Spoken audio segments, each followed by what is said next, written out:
بھارت میں پاکستانی ہندوؤں کے 50 سے زائد گھر مسمار، 150 خاندان بے گھر۔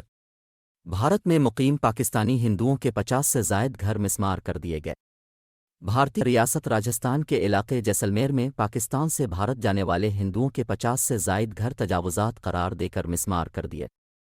پولیس نے گھروں کو گرانے سے روکنے کی کوشش کرنے والے پاکستانی ہندوؤں پر لاٹھی چارج کیا اور تشدد کا نشانہ بنایا۔ پولیس تشدد سے متعدد خواتین بھی زخمی ہوئیں۔ گھر مسمار ہونے سے 150 خاندان خواتین اور بچوں سمیت کھلے آسمان تلے بے یار و مددگار رہنے پر مجبور ہیں۔